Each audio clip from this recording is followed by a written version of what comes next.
Hello everyone and welcome. This is going to be video number 4 of the 3ds Max modeling tutorials. In this video I'm just going to be covering setting smoothing groups, whereas in the last 3 videos I went over multiple things at once to help save time and keep these videos short. I'm just going to go over smoothing groups on this one. In the next one I'm going to be covering levels of detail and so on and so forth. So for this one, I'm going over smoothing groups. And the best way I can go over this and explain to you guys how to use these in 3ds and to set your smoothing groups and stuff is to use something already pre-made. This that I have right here is the Weston push bar that I was trying to find in the last video. I managed to find it, and I'm going to be using it as an example. Main reason because these little wraps here are a good example of when you can use smoothing groups to your advantage in 3ds. And of course these will follow suit. Any changes you make here will follow suit into ZModeler or whatever other program you export to, as long as you export with smoothing groups. Your smoothers still turned on, still ticked in the export box, and I'll go over exporting, importing, and stuff in a separate video as well. So for this, when I made this push bar here, when I got to these wings on the push bar itself, real life, they have these little arches, or however you really want to, whatever you really want to call them, and they come out, and the boxes right here sit on top of these. Now, yes, of course, I do know that this is clipping into this is clipping into that. It's no big deal. This being a detail you can't really see, I didn't worry too much about it trying to fix it. But when I made these, the push bar itself was already kind of higher up in the poly range. It's not too high, but if I click and drag and select it, it's 7.5 tries. 7.5 thousand tries. So I wanted to keep it as low as possible. So in this case, I use my smoothing groups in 3ds to my advantage. So you get this look here where you have all of this is still smoothed, but when you hit this, it has its own smoothing group. And this is just one example of many different uses you can use for these. So in order to set these, I'm actually going to just click and drag. Actually, better yet, I will click on one of these and one of these, holding Control to click the second one. I'm going to use the Grow tool. What the Grow tool does is it will do exactly what it's doing right now. It'll basically just select everything as long as it's connected to that object for you, instead of you having to click and drag and whatever, because all this stuff right here is all connected. I didn't want to click and drag over these boxes and reset them and have to work with them. I just want to work with these wings here. And to make it a little bit easier, I'm also going to isolate this. And of course, in order to do so, you just right click, isolate selection right there. And to end the isolate, of course, you use the end isolate button, and it brings it back to what you were working with to begin with.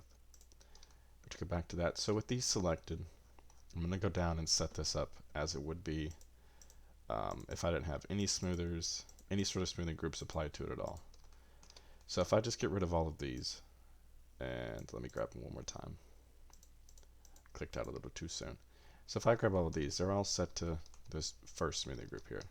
None of them are separate, none of them are disconnected, etc. So if I click out of this and I look at it, this back here has kind of a bubbly look to it, and this will actually affect the front of how this looks just a little bit, because it all is connected. So this side over here looks a little poofy. That side over here towards the top has a little bit of a tighter edge to it, a little bit of a tighter look, whereas this one kind of looks a little poofy. That's of course because everything is all using one smoothing group. And if I zoom in and press F4, this also has its own little edge here to help disconnect it from the bottom. But in order to get rid of this, you can use smoothing groups, of course, to your advantage. I would go to top view here. I will circle over here. And I'll click and drag and grab all of this. Careful not to grab the boxes here. I can drag, using Control, of course, to select multiple. Click and drag. and drag here. And I did grab the box, but no worries. I can just use the Alt key, holding down Alt, click and drag, deselects that. And I don't have the top or the bottom selected. I don't believe. Yes, I do. So I'll just Alt and click on that to get rid of that by itself. So now we have all of this selected here. Now, my first step would be to set it as its own smoothing group, which would be number 2, and then I'll untick 1 to get rid of it out of that one. So now this is separated from this.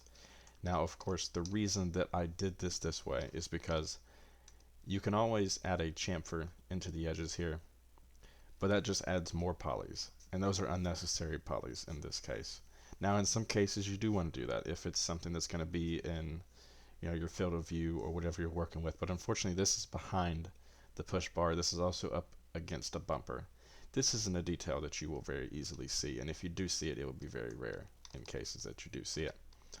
So you can get away with kind of cutting a little corner here and doing it this way. So setting it to number 2, then I would go here and grab this edge, go down to the bottom, Control, click on this edge, and then I'll use the loop tool. Well, actually, it won't do it because it's cut out right here, so you got to grab that second one there next to it. Then loop it, and it'll grab it all the way around. Now, of course, since all these edges here are connected, it's going to grab your front. You can just very easily click and drag, get rid of it. Of course, holding Alt and being careful not to deselect any of your edges that you want to work with here. Now, of course, to look at what you're working with, you can press F3. It'll bring up this kind of skeleton look, which is going to be your wireframe, as the more technical term is called. And we can do it from the top if we'd like. Same kind of motion, Alt, click and drag to get rid of it. Just making sure that I've gotten everything. So now all we have selected is this edge. And now we're going to set this to its own smoothing group. So put it to number 3, click out of 2. Now it sets this edge to its own as well. Also, again, saves us from having to add a chamfer to it to tighten it up some and give it that not so bubbly look. This sets it to its own smoothing group, and you can even go to the extreme of having this selected and just detaching it altogether. Now when you do that, that makes your vertice count go up, and your vertice count, of course, also affects your performance as well as your polygon count. Not too bad, you know, you're always going to have more vertices than you do polygons, because for every one poly there's at least 4 vertices connecting around the edges here, you know, and follow suit with everything else. You start with a box, you have 6 sides, and you're going to have 8 vertices in total. So you're always going to have a little bit more vertices than you do actual polygons, but detaching it, of course, will make that vertex count a little bit bigger. I wouldn't advise to do that, but you can in some cases if you can't get certain smoothing groups to cooperate with you correctly, or you have a certain look you're trying to get after, or whatever it might be. But in this case, we're just going to set the smoothing group separately. And now for this edge here, just one little piece here, we're going to do F3, and we're just going to grab that single edge here, as well as, we can't grab it, so here's what we're going to do. We're going to go to the side view here, because this little cap here is covering up our actual edge on the inside. What I'm going to do is I'm actually just going to click and select it right here, like so. But then I'm going to go, if I can manage to do it, into the left view, kind of circle over just a little to get kind of a straight on look of it. I'm just going to alt click and select everything else that I don't want except for this one face down here, running up and down. So now we just have that inside selected and this piece here. And then we're going to untick both of these. We're going to set this one to number 4, and that's going to give that edge, that's going to give it its own smoothing group, and it's going to kind of give it, it's going to kind of detach it from the rest of it, if I can get the words out of my mouth correctly. So now your final result, I didn't do it to the bottom, so that one still looks kind of janky, but that's okay. All I really need is the top to provide the example here.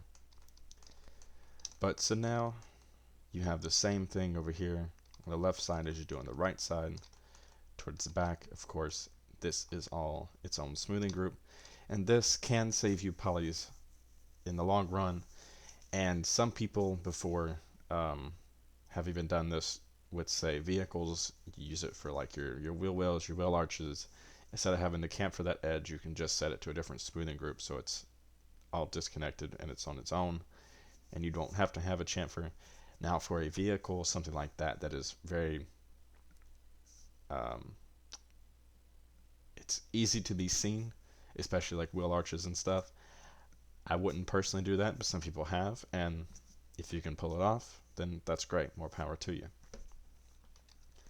But this is just a quick little example of smoothing groups and how they can work and how you can use them to your advantage, of course, to keep poly counts lower than adding chamfers, because if I added chamfers to one side, one edge here running along, that one edge here, another edge on the bottom, this piece right here, and then also running it along the bottom of this one, my poly count would be substantially higher.